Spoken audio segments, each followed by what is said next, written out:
Good evening. This is Kay Aubrey Shemaine, and this is the Always Shine Your Light Equine Energy Point Education Series, where we discuss photopuncture and light therapy for horses. I am the owner and director of Grand Adventures Ranch Holistic Equine Wellness Center, and everything you hear tonight is my opinion. Don't believe a word I say, do your own research, and take it from there. So, every horse owner deals with wounds. It's just a fact of life. If you've had horses for very long in anything besides a padded cell, they get hurt. They find a way, and the more it seems to be, the more expensive the horse, the worse the wound. I don't know what the correlation is there, but they have a true talent for doing it. And these are just some of the wounds that we've had to deal with in the last few years. Some of them have been fairly minor, have taken care of themselves, like you can see on this filly who managed to slice the inside of her hock. Some have been life-threatening wounds where these horses were never expected to survive. The picture in the middle is a mare who put a T-post through her neck. She ripped out the carotid, the jugular, the vagal nerve. She sliced her trachea and her esophagus. The vet figured she lost about 60% of her blood volume, and yet she stood up and walked a quarter mile up the hill to the barn. Toughest old thing I've ever met, and the decision was to try to keep her around, and she is still a healthy old pasture pony now. And the horse on the right you can see, she managed to completely flay her leg all the way to the bone. Once the tissue died off, it was about a 7-inch injury. It took her about a year, but she came back. She'll never be rideable. But again, she is a perfectly healthy horse. She's out in the pasture. Her body redeveloped the circulatory system and so on that it needed. And so you can do these things. I'm not saying you'll never need a vet, but you can reduce your vet bills greatly. Veterinary care, the closest I could find in the way of statistics, obviously this is really old. This is 15 years old. And in 1998, the per incidence for lameness, just one vet call, was $432. It has undoubtedly doubled or tripled by now. We have more horses in the country. We have much higher vet bills because of the costs of pharmaceuticals, the costs of the vets, and everything else. And taking care of even one horse, vet care is considered to be second only to the cost of food in overall cost, except for those of us who are crazy enough to get involved in competitive sports, of course. So when we've factored in the amount of money that we have saved by having veterinary intervention only when we needed stitches or severe wound handling right at the beginning, but then taking care of the ongoing care ourselves, it came up to over $30,000. Admittedly, we do therapy and care of other people's horses as well, but these were all horses in our care in the last 10 to 15 years. When I talk about light therapy, there are a variety of tools that we use. We use light therapy wraps that we can wrap around a leg or lay over a wound anywhere on the body. We might use a pad like you see there in the middle top. That's a light therapy pad. It's one that's specifically made for humans, but it doesn't matter. It's all the same light.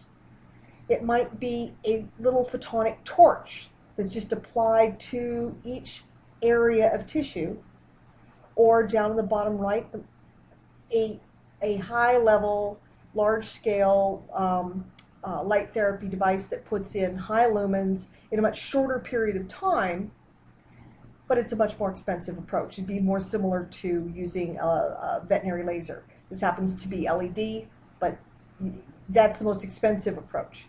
So you can do anything from the $350 range in a photonic torch all the way up to the $8,000 range or $15,000 range if you're talking about a class 4 laser for a veterinarian. Now, why do we use light? Healthy cells vibrate at a specific wavelength of about 660 nanometers. And when tissue is damaged, whether through injury or through chemicals or through whatever reason, lack of oxygen, that vibrational level starts to drop. One of the incredible things about putting light up to tissue is light at that same wavelength of about 660 nanometers acts like a jump start. It actually will re-energize damaged tissue. It accelerates the mitochondria in the cell, helping it to repair itself, helping it to produce ATP. And this signals the brain, so the brain releases endorphins to lower pain, anti-inflammatory, serotonin, all sorts of different things that we're going to talk about as we go forward. So we put light on the problem. If it's here on the legs, you can see we might use tendon savers or ankle savers in this way. And the tissue, the light that these put out, help the body to absorb that light at the correct wavelengths and not at any other, because we're only putting out that wavelength, okay? And we use both red and infrared lights in that spectrum to help balance and activate the body. Why do we use both visible and infrared? Well, visible red light is absorbed fairly shallowly, and it's really great for trigger points, acupuncture points, tissue right under the skin, and it helps the body, the cells, to increase their uptake of nutrient. Infrared light penetrates deeper. It's a longer, slower wavelength. It goes deeper down into bone, joints, and muscle. So this mare, she's the one you saw in that earlier picture with the horrible wound in her neck. She has a wrapped around her neck, putting light in, that's stimulating circulation, and she needed both levels. She needed at the very shallow level, but very, very deep as well, because this wound was big enough you could put your hand all the way in and touch the back of her brain. So the combination of infrared and visible red we really like in our wraps. I think it stimulates healing deeper down and even faster. So what does light do? Okay, it helps, I mentioned before, to reduce pain by increasing the production of endorphins, which are natural painkillers. It lowers inflammation by suppressing the enzymes that create the swelling and redness and pain in the body. And it also helps the body to release a different kind of anti-inflammatory enzyme, which helps to reduce swelling very quickly. It also triggers cellular regeneration and healing. It stimulates the mitochondria, which we talked about, increasing the production of ATP, and this means that damaged cells accept nutrients and eliminate toxins much more quickly.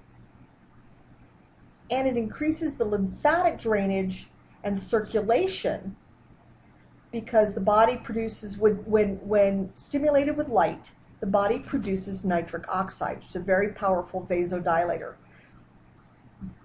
Increased circulation means more repair materials, collagen, antibodies, and so on can come in, help to repair the tissue, and the increased lymph drainage can carry away damaged tissue and help the body to heal itself more quickly.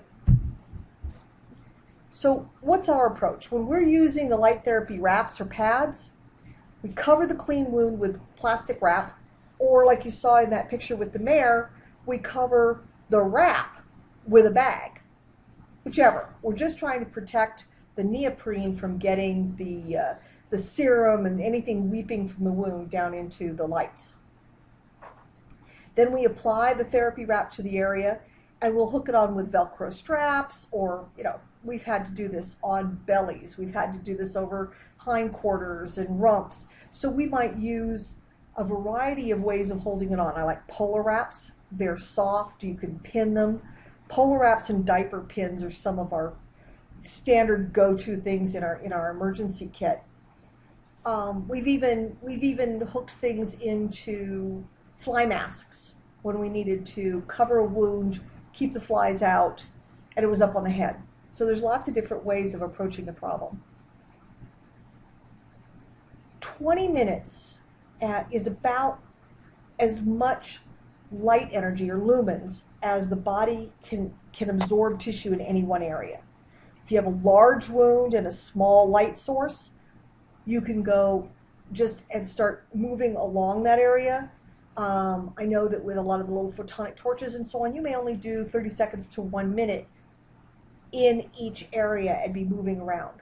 With our therapy wraps, we usually do 20 minutes. Once a day is good, twice a day is phenomenal.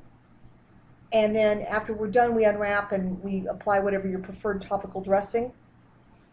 And for us, that dressing will change depending on what I need. Do I need it to stay open and keep draining, or do I need it to close up real rapidly? So that's a whole other webinar on what we use for dressings. These are the primary wraps we work with. There's an ankle saver, a hock saver, and a tendon saver. In my opinion, the tendon savers are absolutely the most useful because I can put them anywhere on the body. As you can see, they have a lot more diodes, but they're not shaped to go around certain corners like hocks and ankles. So if I have something right along the cornet band or ring bone or something, I'm going to use an ankle saver. If I've got bog spavin or real bad problems at the hock, I will specifically go with that one. The rest of the time, I'm pretty much going to go with my tendon saver. I can put it anywhere. It's not just for tendons. And 2 of them means I can hook them together in a chain, run down the spine, go over massive amounts on the chest or the hindquarters. They're all set up. And each set of wraps, a pair of 2 left and right, is $700. When I compare that to even one of my most recent vet bills for a serious wound, and I've had the same wraps, I've used them for over a decade. If you take care of them, they last. You just change out the batteries. We have one more wrap, and that's the pole cap that you see on this horse's head. We also call it the happy hat. I love the pole cap. It's great for things on the head, relaxing the horse. Probably won't use it as often for wound care, but then again, I have people who only own a pole cap, and if that's what happens and they have a horse with a problem, they find a way to get that pole cap up over the area, and they've had phenomenal results. Now, a lot of people also just reach for a photonic torch. This is a little handheld unit, and you can cover the area and just stimulate the tissue in the area 30 seconds to a minute per little spot and just move over wounds. It has also had phenomenal results. The photonic torch is red light. It is not the infrared light, but it has lots of people just swear by it. We use them all the time, keep them in a purse. They can go on the go, so they're very handy, and you can use them to activate acupuncture points as well to keep the immune system going and to help with pain that way.